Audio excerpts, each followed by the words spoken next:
Business owners and residents in London are boarding up their shops and boarding up their homes in anticipation of a weekend of civil unrest and a weekend of lawlessness in the capital. So what are they anticipating? More supposed far-right riots? Well, actually no. Instead, this is a carnival, the Notting Hill Carnival to be precise, a weekend which we expect will see nearly 2 million people descend on the affluent part of West London in a supposed celebration of culture and of music. This so-called celebration will invariably see hundreds of arrests, scores of police officers being assaulted and injured, and millions of pounds of damage to property.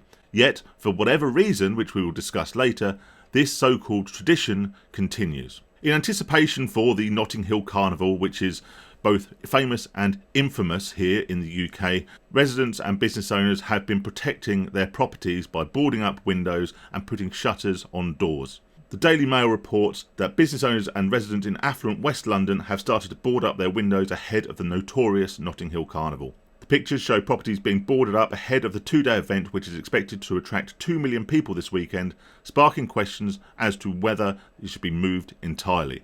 I think the bigger question we should have really is whether this event should be allowed to continue in its entirety, irregardless of its location. However, I do fear that that is somewhat of a rhetorical question, given the nature of the event and, dare I suggest, the demographics of the event, which kind of make it a little bit immune to criticism and even more immune to any form of banning order. Last year, the Met Police arrested 308 people during the Notting Hill Carnival, with at least 75 officers assaulted and 8 revellers stabbed. So hundreds of arrests and 8 people being stabbed during the carnival, which is substantially more than we have seen at any of these so-called protests, so-called riots, and any of the unrest we have seen across the UK in the past weeks. Referring to last year's Notting Hill Carnival, it says carnival goers also saw a hooded thug charging across the street wielding a foot-long machete, whilst another was spotted raising a zombie knife. Now, if you don't know what a zombie knife is, it's a knife that is deliberately designed to be serrated, so if you get attacked by one, you will probably bleed out very rapidly and die. This year's event saw the highest number of stabbings since 2016, like this is some sort of acceptable statistic that they almost put on a leaderboard, and if a particular carnival sees fewer people stabbed, this is somehow something to celebrate,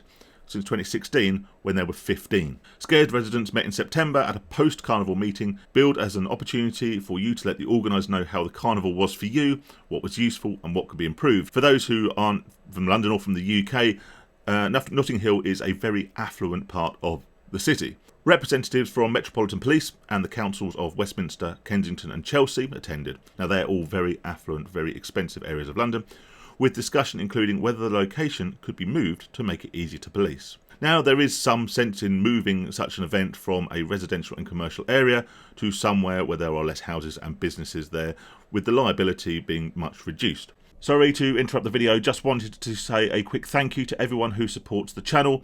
If you haven't done so already, then I do ask that you kindly click the subscribe button down below. 97% of people who watch these videos aren't currently subscribed, which is crazy, right?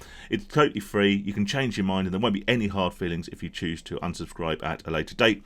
If you do find these videos useful and you want to help me out, you can buy me a beer by clicking the link in the description below, and that also would be very much appreciated, particularly in this hot weather.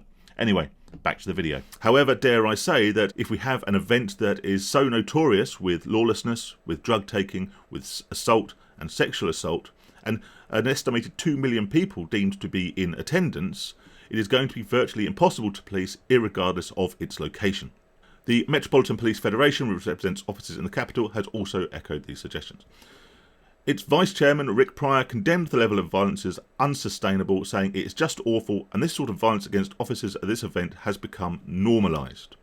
Alright, now bear in mind, we have seen over the past few weeks people arrested, one man, as I spoke about, arrested for 18 months for simply shouting abuse at police officers, not that that can be condoned, and apparently waggling his finger in an aggressive manner.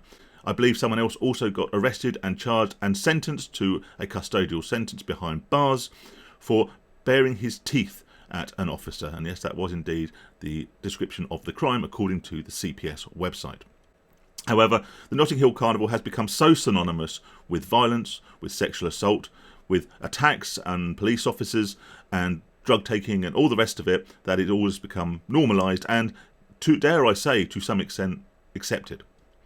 The officers have a right to come to work and expect not to be attacked, injured, sexually assaulted or bitten. Yes, that's also very, very common at the Notting Hill Carnival. Those bitten will have to be given antiviral drugs if the skin was broken, and now this will need all sorts of tests. It is horrendous. Now bear in mind, this event is yet to take place. They are already talking about the aftermath. They are already talking about the retrospective action and the treatment that officers are going to have to receive before any assaults have already taken place. This is the level of normalisation of violence at these events. This is the expectation that numerous scores, dozens of police officers will get injured, will get assaulted at this event, yet it is allowed to continue. It has almost become a certainty we'll have this violence and terrible treatment of police officers every year, and it is just not acceptable. It is a very difficult event to police, and of course we recognise the need for this event, but it should be moved to somewhere like Hyde Park where it would be less problematic to police. We recognise the need for this event. Now, this is going to be a rhetorical question I'm putting out there, but why is this event necessary? We have seen when there has been planned peaceful protests by certain factions, we have seen masses of police in attendance and events being broken up and crowds dispersed before they are able to gain any real traction. This is an event that is planned weeks, months in advance, where millions of people are due to attend, and yet it is just expected that it should be allowed to continue. Why, we must ask ourselves. Meanwhile, Susan Hall, the Conservative candidate who ran against Sadiq Khan, a completely inept Mayor of London, labelled the carnival as dangerous and suggested it be moved to Hyde Park.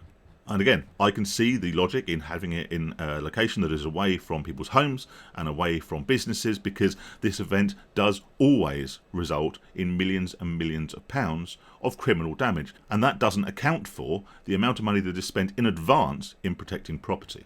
The carnival has been held in the streets of Notting Hill every year since 1966. The Notting Hill Carnival originally was really a celebration of culture from relatively new arrivals here in the UK. It was a colourful carnival atmosphere, celebrating music and costume from other parts of the world, which we hadn't really seen too much of in this country before. Of course, this was back when these elements of culture were quite unique in the UK, and before we became overwhelmed by gangs from certain factions who use these events as an excuse for violence and for civil unrest and for drug dealing and all the rest of it. At last year's event, one 29-year-old man was in a critical condition after being knifed just after 9 PM on the Monday, while a 19-year-old was in a stable condition having been stabbed an hour earlier. Scotland Yard confirmed that 308 were arrested, up from an initial total of 275 that was given at the carnival, which was attended by an estimated 2 million people. If you can just imagine 2 million people in relatively narrow streets of a particularly affluent part of a capital city, then you can sort of understand the issues the police have in controlling this event.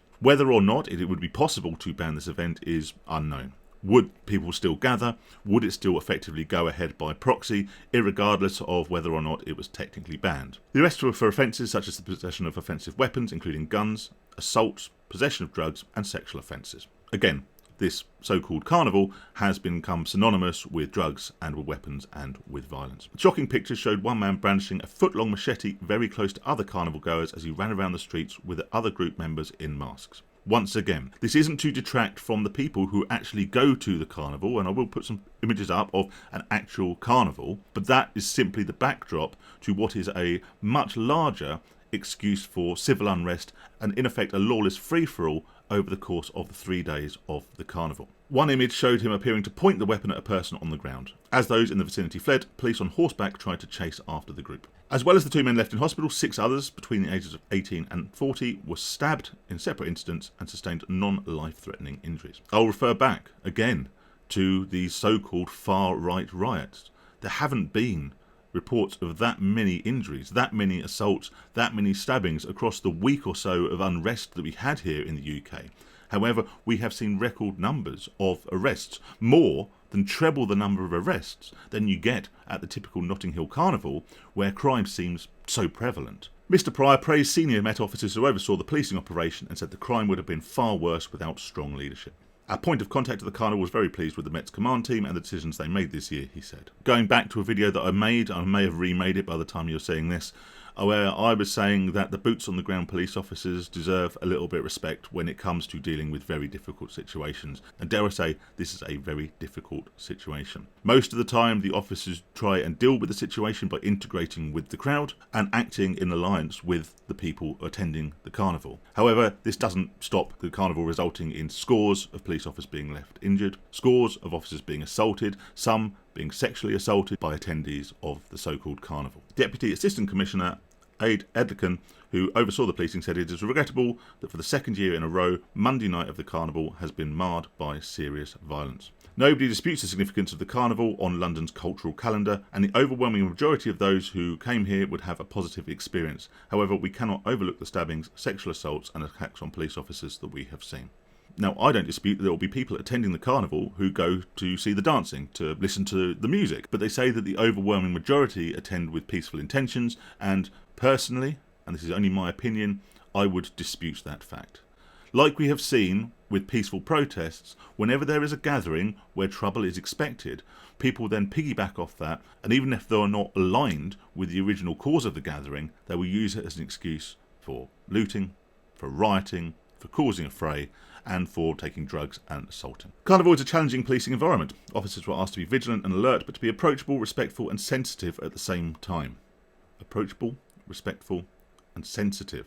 Approachable, yes, of course, police should be approachable. Respectful, I believe everyone should be respectful, but sensitive. Sensitive to what? We have to ask ourselves. I presume they mean culturally sensitive, and if that culture involves the carrying of weapons and the taking of drugs, should they still maintain that level of sensitivity? Again, another rhetorical question. They do all of that and much more, and they deserve a recognition and a thanks. A spokesman for the Mayor of London said the Notting Hill Carnival is one of the biggest street festivals in the world and is part of the very fabric of our city. That is the aforementioned Sadiq Khan talking there. I'll leave that with you. The celebration was born out of the Caribbean community in North Kensington and Notting Hill, and the Mayor believes that it's only right that this remains its home. As I say, this was originally a celebration of a diverse culture that was coming to this country in the 60s. We saw people coming over from these countries, from the Caribbean, etc., and integrating, but maintaining and adding to the culture. We saw people coming in, and this was a celebration of their culture, whilst respecting those around us. It has, however, evolved massively over the past 60 years, and is now unrecognisable from the original intentions and the original festivities that we saw back in the 60s. Like with all other major events in London, the Mayor will continue to work with local partners to ensure the event remains safe and enjoyable for all. I'm just going to reread that. The Mayor will continue to work with local partners to ensure the event remains safe and enjoyable for all. Is it safe for the inevitable people who get stabbed? Is it safe for the scores of police officers who are going to get assaulted, injured or sexually abused? It's not safe, it's not enjoyable for those people. So you cannot ensure that this festival is going to be safe and enjoyable for all. Waste crews who carried out the mammoth carnival clean-up estimated they collected 13 tonnes of laughing gas canisters from the streets last year. Now, laughing gas is nitrous oxide, and it is often used recreationally to give people a very short-term high. 13 tonnes of laughing gas canisters. Kensington and Chelsea Council said they collected 5 skips full with an estimate of more than 12,000 canisters. So it's fairly safe to say that the police are already expecting trouble. They are already expecting violence. They are already expecting mass civil unrest, drug taking, assault, the carrying of weapons, sexual assault. The list goes on and on. It's already been accepted that this will happen, and at the moment it really looks like a case of damage limitation on behalf of the local councils, on behalf of the Mayor, and on behalf of the Metropolitan Police and surrounding services. So I referred back to my previous question. If this is a guaranteed 3 days or so of civil unrest, of lawlessness, of violence and drug taking, why is this allowed to continue? Certainly, why is it allowed to continue in its current form? And I will answer my own question with another question. Given that we will see mass civil unrest, we will see assault on police officers, we will see abuse of police officers, we will see all these other crimes, will we see the number, the nature and the severity of punishments and of custodial sentences handed out in the wake of the Notting Hill Carnival that we saw in response to the so-called far-right riots, many of which were sentences handed out for nothing more than hurty words and social media posts? And dare I suggest the answer will be a resounding no. But only time will tell, and of course I will be here to report on it. Stay safe and stay sane, everyone, particularly if you are attending the carnival.